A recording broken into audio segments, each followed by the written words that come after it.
Video disclaimer: This video is only for entertainment purpose, so please don't take seriously. Hello guys, मेरा नाम है मानव और आपका स्वागत है आपके अपने चैनल आरसी मैशअप में। गाइज, आज के इस वीडियो में हम देखने वाले हैं एक कमाल के मैशअप रिएक्शन को। अगर आपको ये मैशअप रिएक्शन की वीडियो पसंद आएगी तो वीडियो को लाइक और शेयर जरूर कर दीजिएगा और चैनल पे नए हैं तो चैनल को सब्सक्राइब जरूर कर लीजिएगा। Thank you. तो गाइज, आगे की बात हम वीडियो खत्म होने के बाद करते हैं, तो चलिए इस कमाल के मैशअप रिएक्शन की वीडियो की शुरुआत करते हैं। Hope you will enjoy. Leadership आ जाएगी तो पाकिस्तान के लिए अच्छा है कि बुरा है, ये भी तो बताते ही ये लोग।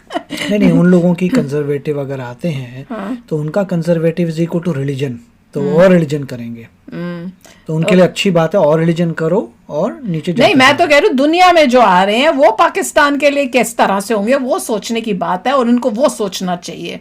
और मैं कह रही हूँ कि मोदी जी जो हैं, मोदी जी को कुछ करने की जरूरत नहीं थी। देख लो, अपने आप ही सब कुछ सॉल्व हो गया। मोदी जी ने, हमने कोई लड़ाई की है? इंडिया ने कोई लड़ाई की? हमने उसको कहा कर बेटा तुझे जो करना है। हम तो कुछ बोल ही नहीं रहे थे। बिना बोले अगर हम ये कर सकते हैं तो सोचा अगर बोलते तो क्या? इंडिया से फाइट करने से पहले उसने चाइना से फाइट की थी। चाइना और जब इंडिया से फाइट की तो चाइना से हालत है, देखो हमसे भी फाइट करता है, ये इंडिया से भी फाइट करता है, सबसे फाइट। इंडिया और प्राइम मिनिस्टर नरेंद्र मोदी के साथ लड़ी, ये बात कही जा रही। हम तो कोई नहीं लड़ी, मोदी जी ने कोई लड़ाई नहीं लड़ी है बेटा, ये बिना लड़ाई किए हुआ है। देखते हैं कि अमेरिका के अंदर भी नई लीडरशिप, कनाडा के अंदर भी नई लीडरशिप, दुनिया के सारे लीडर जा रहे हैं सिवाय नरेंद्र मोदी के। सिर्फ मोदी साहब खड़ा है अपनी जगह पे, खड़े हैं। ये क्या सिलसिला है? ये क्या कोई नई वारदात है? और उनकी पार्टी के कुछ और लीडर्स की तरफ से उनके ऊपर ये प्रेशर डाला जा रहा था कि आपने कुछ इश्यूज को सही तरीके से टैकल नहीं किया, जिसमें उनके ऊपर ये प्रेशर था कि आपने इंडिया के साथ रिलेशंस को सही नहीं रखा। हेलो फ्रेंड्स, जय हिंद। हिंदुस्तान स्पेशल में आपका स्वागत है। दोस्तों, पिछले करीब 1.5 साल से भारत के खिलाफ मोर्चा खोले बैठे कनाडा के प्राइम मिनिस्टर उन्होंने सोमवार को आखिर अपने पद से इस्तीफा दे दिया। उन्होंने काम ही ऐसा किया था जिसके चलते उसी पार्टी के नेता एक एक करके जस्टिन ट्रूडो के दुश्मन बन बैठे। पहले भारत से पंगा और फिर अमेरिका के होने वाले नए राष्ट्रपति डोनाल्ड ट्रंप के सब तेवरों के बीच ट्रूडो को अपना पद छोड़ना पड़ा। अब बड़ा सवाल यह है कि क्या प्राइम मिनिस्टर पद छोड़ने के बाद भारत और कनाडा के बीच संबंध सुधर जाएंगे? इस बात की संभावना काफी हद तक होती हुई नजर आ रही है। दरअसल जस्टिन ट्रूडो खालिस्तानी समर्थक के नाम पर अपने देश में अल्पसंख्यकों के बीच खूब बैंड बैठाने की उम्मीद कर रहे थे। हालांकि इसके उल्ट बहुत संख्यक कनाडाई लोग अलगाववादियों का समर्थन के कारण ट्रूडो से नाराज हो गए।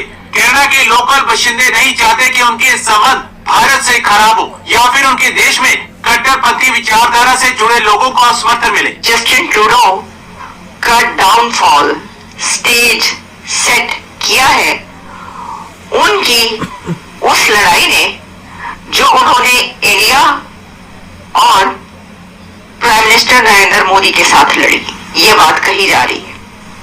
जस्टिन ट्रूडो का ये डाउनफॉल या उनकी पॉपुलैरिटी का कम होना, एक तो इंडिया के साथ उनकी जो लड़ाई चलती रही, उनकी एलिगेशंस भारत के साथ जो रही, और वो कभी कोई बात करते रहे, कभी वो भारत के हक में स्टेटमेंट देते रहे, लेकिन साथ ही नेक्स्ट फ्यू आवर्स में उनकी स्टेटमेंट्स ही आ जाती थी कि वो कहते थे कि जो कुछ चल रहा है, जो कत्ल की खबरें थी और दोनों कंट्रीज के बीच जो डिस्प्यूट रहा, जो कॉन्फ्लिक्ट रहा, उसके ऊपर उनकी एक और खबर आ जाती थी। यानी इस तरह के हालात रहे कि जस्टिन ट्रूडो बैक फुट पर जाते नजर आए कई बार, लेकिन उन्होंने ये राजनीति छोड़ी और फिर वो इस मामले को उठाकर अमेरिका लेकर आए। लेकिन बैड लक ये हुई जस्टिन ट्रूडो के साथ कि जिस अमेरिका के पास यहाँ पर वो अपना वो कॉन्फ्लिक्ट उठाकर लेकर आए थे कि इसको हल कराएं, इसी अमेरिका की तरफ से, यहीं से जो प्रेसिडेंट इलेक्ट डोनाल्ड ट्रंप है, उन्होंने कहा कि आप गवर्नर बन जाएं और कनाडा को एक स्टेट बना दे अमेरिका की।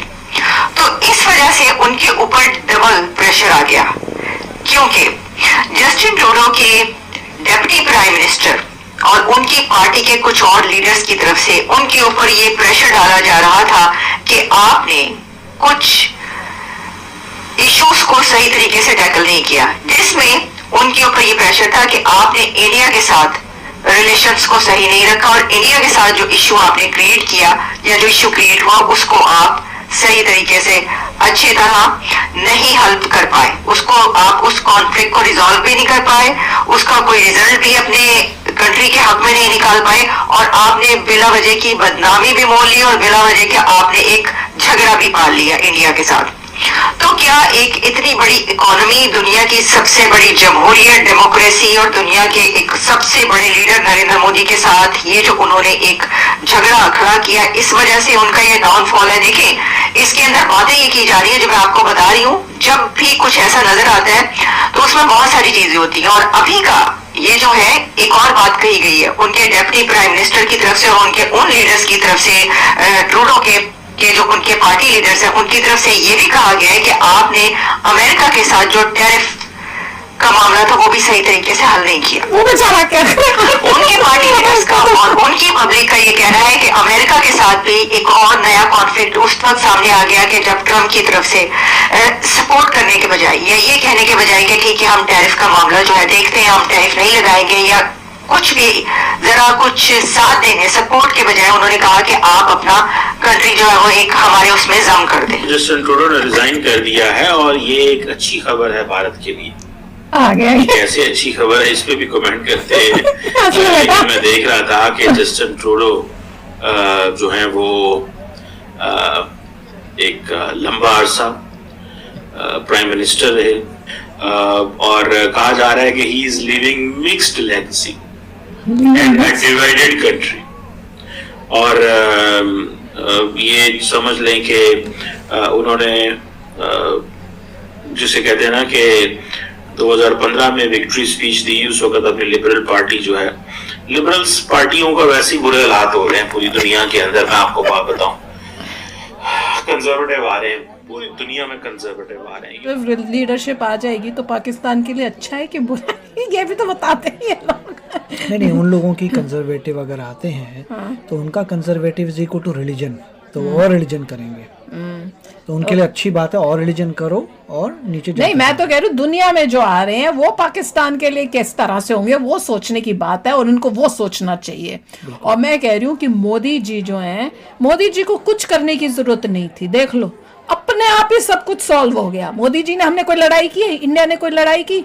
हमने उसको कहा कर बेटा तुझे जो करना है, हम तो कुछ बोल ही नहीं रहे थे। बिना बोले अगर हम ये कर सकते हैं तो सोचो अगर बोलते तो क्या। इंडिया से फाइट करने से पहले उसने चाइना से फाइट की थी, चाइना और जब इंडिया से फाइट की तो चाइना से हालत है, देखो हमसे भी फाइट करता है, ये इंडिया से भी फाइट करता है, सबसे फाइट करता है। और उसके देश में भी बात गई थी कि हर एक से फाइट क्यों कर रहा है भैया, क्यों हमें उजाड़ रहा है, क्या हमें ज़ीरो कर देगा। उसके बाद हमने कुछ महीने पहले एक वीडियो भी की थी कनाडा की, जहाँ पे नए नए जो इंडिया से बच्चे गए थे कनाडा के, वही कह रहे थे यहाँ कहीं रेंटल घर नहीं मिल रहे, बुरी हालत है, हमें पढ़ने आ रहे हैं मगर कहीं हमें रहे कहाँ पे, कहाँ रहें, जगह नहीं है। तो वहाँ पे प्रॉब्लम हो गई थी प्रॉपर्टी की और इन्फ्लेशन बढ़ गया था। गाइस आपको यह मैशअप रिएक्शन का वीडियो कैसा लगा, अपने थॉट को नीचे वीडियो के कमेंट में जरूर बताइएगा। वीडियो पसंद आई हो तो वीडियो को लाइक जरूर कर दीजिएगा, चैनल पे नए हैं तो चैनल को सब्सक्राइब जरूर कर लीजिएगा। तो थैंक